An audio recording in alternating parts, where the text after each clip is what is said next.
Good afternoon. And as I'm connecting with you, I want you to reflect upon how people connect with each other. Do you connect with someone because they make you feel good? Do they just because the way they like you, treat you? Ultimately, we all connect to people on the level of how they make us feel. And we all want to feel great. So, what we tend to do is associate with those who uplift us. But then there are those people who may not. So why are we associating with them? And it tells us a lot about who we are as people in ourselves. Sometimes it's to feel that connection with another person, to validate our beliefs. Sometimes we belong to a certain clique, association. We associate with different sports teams, great example, political parties, alma maters.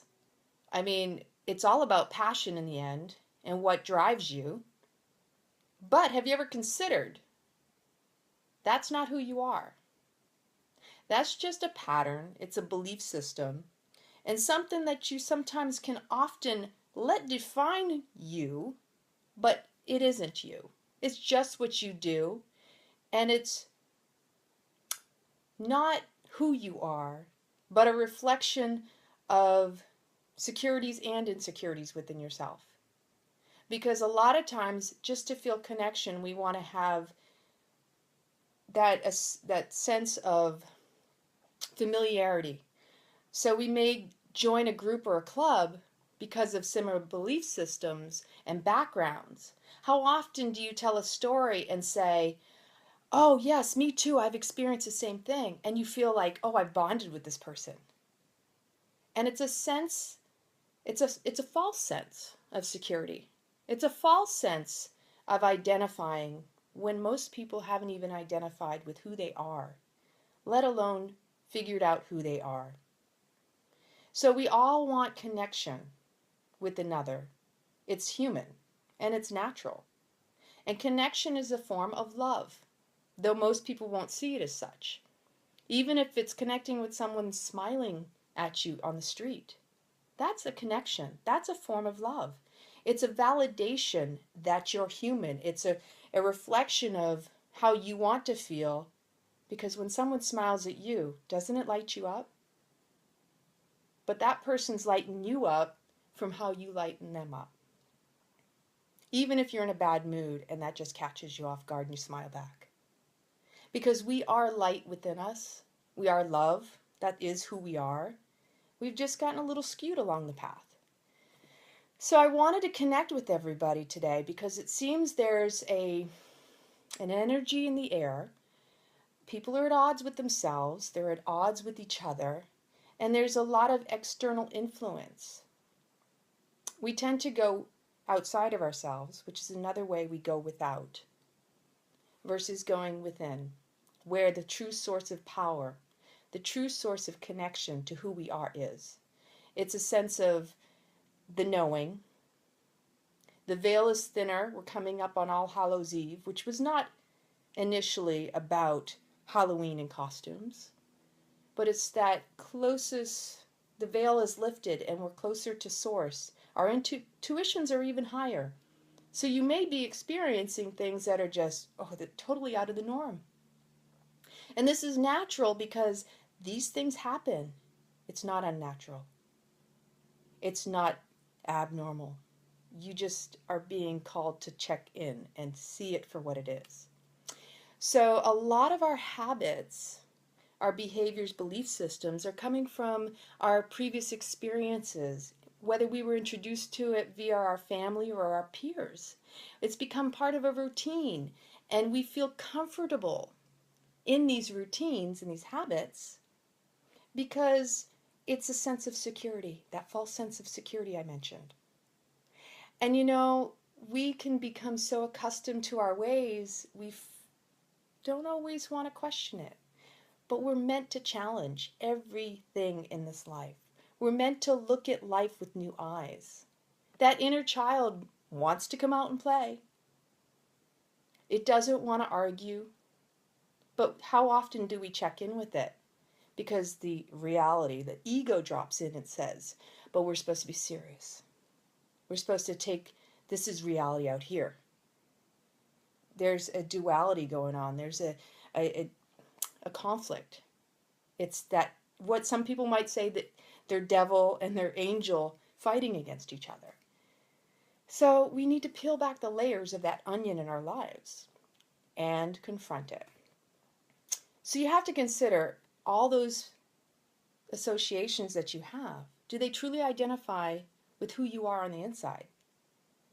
We can tend to stay in a certain routine because it's comfortable and because people validate us in some way, or it may even be that escapism from what we need to look for within us and heal something.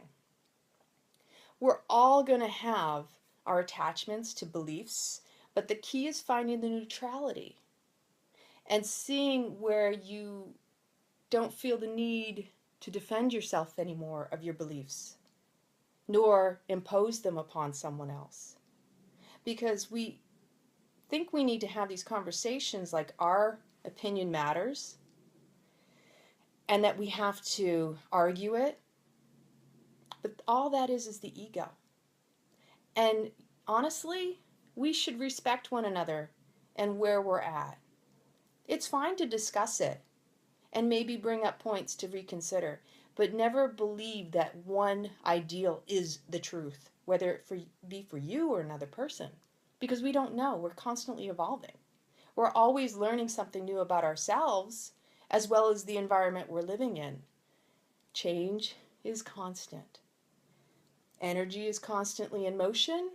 The laws of physics will tell you. You can't deny it.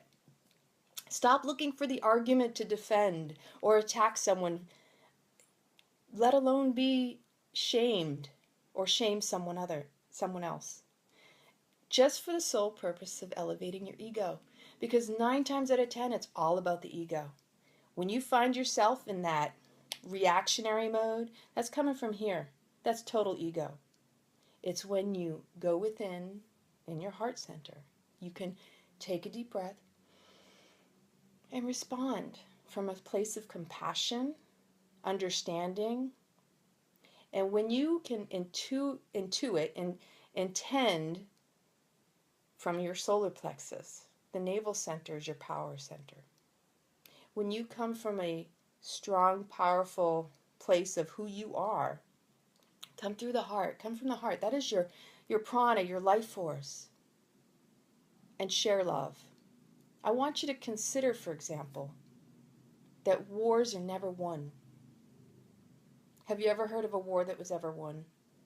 There's no such thing. Because wars are based on imposing one set of ideals upon another. And they usually oppose those ideals. War is just simply a play on trying to take control. You can see it. Look around us. Do you want that done to you? Truly, have you ever seen what the outcome of a war ends up being? So it's the continuous fight to overpower others, or by imposing belief systems upon those other people. And it doesn't serve anybody, because then you're constantly like this. And this is dishonorable for yourself as well as others. We're trying to force control over somebody who doesn't believe the way we believe. What does that serve? So you wouldn't want it done unto you, so why would you do it unto another? And I've heard many a person mock the question statement of, why can't we all just get along? Because the ego wants to win. The ego wants to be right. Ego is not heart. It's all up in here. And it's based on conditioning. And that's where we need to step in, go within, and recognize who we are. Because we normally will think we know better for another when we don't even know ourselves within. So because this ego is so strong, It takes concerted conscious awareness and effort, daily check-ins with yourself to ask if you're coming from the head or the heart, and to stop turning back to the old belief systems that we don't matter inside of us, because we do matter. And once you can learn who you are and what drives you, that empowers you. That's the full sense of security. That is the true sense of being in your personal power. So let that be your motivator and watch how you interact with the people, whether it be the clan you feel you belong to or the person in the grocery store. Own who you are and be content with where you are. Honor yourself, and it'll just unfold, and you will be honored by others. But it doesn't just happen overnight. So I hope you all have a blessed afternoon. Take care. Goodbye.